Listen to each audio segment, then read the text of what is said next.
ମୁଁ ହେଉଛି ଚକ୍ରଧର ମାହାଳି ମଦର ଆବାସିକ ବିଦ୍ୟାଳୟର ସଭାପତି ଭାବେ କାର୍ଯ୍ୟ କରୁଅଛି। ହଁ, ଆଜି ଆମ ଅନୁଷ୍ଠାନର ବାର୍ଷିକ ଉତ୍ସବ ହେବା ସହିତ ଶିଶୁ ଦିବସ 2025 ମଧ୍ୟ ପାଳନ କରାଯାଉଛି।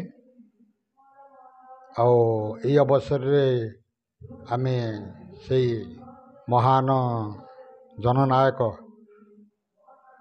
ପୂର୍ବତନ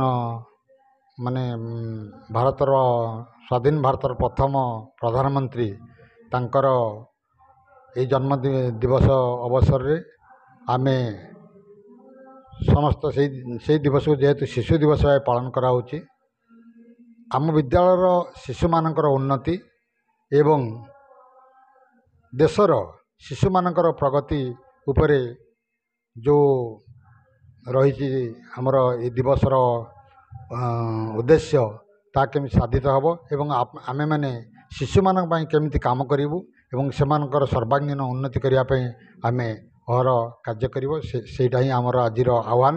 ଏବଂ ଆନୁଆଲ୍ ଡେ ଯେଉଁଟା ବାର୍ଷିକ ଉତ୍ସବ ପାଳନ କରାହେଉଛି, ଏ ଅନୁଷ୍ଠାନକୁ ଆଗକୁ କେମିତି ବଢ଼ିବ ଏବଂ ଏ ଅନୁଷ୍ଠାନର ଉତ୍ତରୋତ୍ତର କାମନା କରିବା ସହିତ ଏହାକୁ ଏକ ଅଗ୍ରଣୀ ବିଦ୍ୟାଳୟ ଭାବେ ଆମେ ସେଇ ବଦ୍ଧ ପରିକର ରହିଅଛୁ।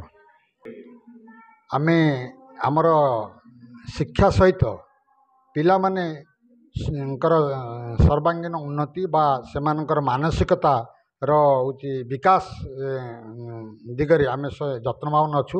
ସେଥିପାଇଁ ଆମେ ବିଭିନ୍ନ ସମୟରେ କ୍ରୀଡ଼ା ଉତ୍ସବ ମଧ୍ୟ କରିଥାଉ, ସ୍ପୋର୍ଟସ୍ ମାଧ୍ୟମରେ ପିଲାମାନଙ୍କୁ ଉତ୍ସାହିତ କରିଥାଉ ଏବଂ ଯେଉଁ ଫଙ୍କସନ୍ ଆମର ବିଦ୍ୟାଳୟରେ ଅନୁଷ୍ଠିତ ହୁଏ, ସାଧାରଣତଃ ଆମେ ଆନୁଆଲ୍ ଡେ ଗୋଟେ ବାର୍ଷିକ ଉତ୍ସବ ପାଳନ କରାଯାଏ।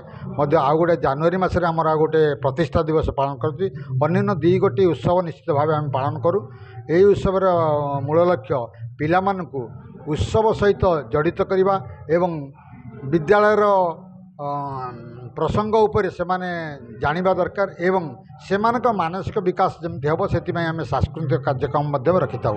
ତାହା ମଧ୍ୟ ଚାଲିଛି। ବର୍ତ୍ତମାନ ଆମର ସାଂସ୍କୃତିକ କାର୍ଯ୍ୟକ୍ରମ ଚାଲିଛି। ଆମ ବିଦ୍ୟାଳୟର ସବୁ ପିଲା ଭଲ ପ୍ରଦର୍ଶନ କରୁଛନ୍ତି। ଆମେ ଚାହୁଁ ଖାଲି ଏହି ସ୍ତରରେ ନୁହେଁ, ଆମେ ଜିଲ୍ଲା ସ୍ତରରେ ମଧ୍ୟ ଏମାନଙ୍କୁ ଭାଗ ନେବା ପାଇଁ ଆମେ ମଧ୍ୟ ଚେଷ୍ଟିତ ରହିଛୁ। ଆମେ ସେମାନଙ୍କର ବିଦ୍ୟାଳୟର ଯେଉଁ ଶିକ୍ଷକ ଶିକ୍ଷୟିତ୍ରୀ ଅଛନ୍ତି ଶିକ୍ଷାଦାନ କ୍ଷେତ୍ରରେ ଏବଂ ଅଣଶିକ୍ଷକ ଯେଉଁମାନେ ମଧ୍ୟ ଅଛନ୍ତି, ଯେଉଁମାନେ କର୍ମଚାରୀ ଅଛନ୍ତି, ସେମାନଙ୍କ ଉପରେ ସେମାନଙ୍କ ପ୍ରତି ଆମର ହେଉଛି ତୀକ୍ଷ୍ଣ ଦୃଷ୍ଟି ମଧ୍ୟ ରହିଛି। ଆମେ ମଝିରେ ମଝିରେ ସେମାନଙ୍କର କାର୍ଯ୍ୟଶୈଳୀକୁ ସମୀକ୍ଷା ମଧ୍ୟ କରିଥାଉ ଏବଂ ସେମାନଙ୍କୁ ସବୁବେଳେ ବାର୍ତ୍ତା ଆମେ ସବୁବେଳେ ଦେଉ ଯେ ଆମର ଏ ଶିକ୍ଷାନୁଷ୍ଠାନ ଏଥିପ୍ରତି ସେମାନେ ଯଥେଷ୍ଟ ଧ୍ୟାନ ଦେବେ ଏବଂ ପିଲାମାନଙ୍କର ଶିକ୍ଷା କ୍ଷେତ୍ରରେ ହେଉ ଏବଂ ଅନ୍ୟ ଯେଉଁ କରିକୁଲାର ଆକ୍ଟିଭିଟିଜ୍ ଅଛି ସେଗୁଡ଼ାକ ମଧ୍ୟ ଅଗ୍ରଗତି କେମିତି ହେବ ସେଥିପ୍ରତି ସେମାନେ ମଧ୍ୟ ଧ୍ୟାନ ଦେବେ ଏବଂ ସେମାନେ ମଧ୍ୟ ସେପରି କାମ କରୁଛନ୍ତି। ଆମେ ତାଙ୍କ କାର୍ଯ୍ୟରେ ପ୍ରାୟ ସନ୍ତୁଷ୍ଟ ଯଦି ଅଛୁ, କିନ୍ତୁ ଆହୁରି ଅଧିକା ଆମକୁ ଆଶା କରୁଛୁ ସେମାନଙ୍କ ଠାରୁ। ମୁଁ ସମ୍ପାଦିକା ନୟାଗଡ଼ କଳା ପରିଷଦ ପ୍ରଭାସିନୀ ନନ୍ଦା। ହଁ, ଆମର ପ୍ରତିବର୍ଷ ଏମିତି ଆଜିକି 19 ବର୍ଷ ହେଲା ଶିଶୁ ଦିବସ ଏବଂ ଆନୁଆଲ୍ ଫଙ୍କସନ୍ ଯେଉଁ ବାର୍ଷିକ ଉତ୍ସବ ପାଳନ କରାଯାଉଛି। ଶିଶୁମାନଙ୍କର ମନରେ ଗୋଟେ ଉତ୍କଣ୍ଠା ଓ ଆଗ୍ରହ ସୃଷ୍ଟି କରିବା ପାଇଁ ଏ ମହୋତ୍ସବର ଅଭିପ୍ରାୟ, ଯାହାଫଳରେ କି ପିଲାମାନେ ନିଜର କଳାକୁ ପରିଦର୍ଶନ କରିଥାନ୍ତି ଏବଂ ନିଜର କଳାକୁ ନିପୁଣ ଭାବରେ ଦେଖାଇଥାନ୍ତି ଏବଂ ତାଙ୍କ ଭିତରୁ ଆମେ ପ୍ରତିଭା ବି ବାଛିଥାଉ ଯେ ପ୍ରକୃତରେ କେଉଁ ପିଲା କ'ଣ କରୁଛି, ପାଠ ସହିତ ସେମାନଙ୍କର ସହିତ କଳା ପ୍ରଦର୍ଶନ କରୁଛନ୍ତି, ଯେଉଁ ତାଙ୍କ ପ୍ରତିଭାକୁ ଆମେ ଚୟନ କରୁଛୁ।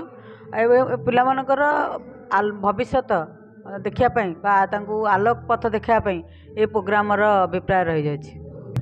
ସକାଳୁ ଆମର ଥିଲା, ଆମର ଗେଷ୍ଟମାନେ ଆସିଥିଲେ ଯେଉଁମାନଙ୍କୁ ଆମେ ଆତିଥ୍ୟ ମାନେ ତାଙ୍କୁ ୱେଲକମ୍ କରିଥିଲୁ। ତାପରେ ତାଙ୍କୁ ଆମର ପ୍ରଦୀପ ପ୍ରଜ୍ୱଳନ କରାଯାଇଥିଲା ଏବଂ ଡାଇସ୍ରେ ସମସ୍ତ ପ୍ରକାର ଗେଷ୍ଟ ତାଙ୍କର ବକ୍ତବ୍ୟ ଦେଇଥିଲେ। ଅନୁଷ୍ଠାନର ବିବରଣୀ ମଧ୍ୟ ପଠନ କରାଯାଇଥିଲା ଏବଂ ଏବେ ବର୍ତ୍ତମାନ ତା'ର ସାଂସ୍କୃତିକ କାର୍ଯ୍ୟକ୍ରମ ଚାଲି ରହିଛି, ଯାହାର ପିଲାମାନେ ତାଙ୍କ କଳା ପ୍ରଦର୍ଶନ କରୁଛନ୍ତି।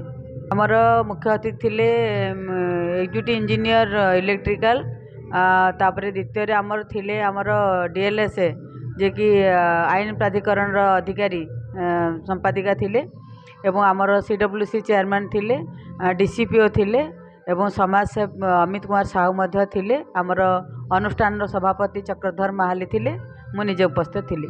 निश्चित भाव गोटे मध्यम जहाँफल प्रति वर्ष आमर ये प्रोग्राम हुए कहीं ना पिला से भर बाछु को पिला गीत रे को पिला नाचरे को पिला डिबेट को पिला स्पोर्ट्स को पिला कमेडी था तेणु ये बाहर कलापर आम पिला माने सारा राज्य में प्रत्येक जगह जाकि जिला महोत्सव ठू आरंभ कर यूथ फेस्टिवल ठू आरंभ कर सब जगह पार्टिसिपेट करती तेणु आम ए भितर जो मैंने बेस्ट वन से बाछिकी बाहर को भी पठाऊ पिला भविष्य में भल ना करगू आहरी करेंगे मोर आशा और विश्वास।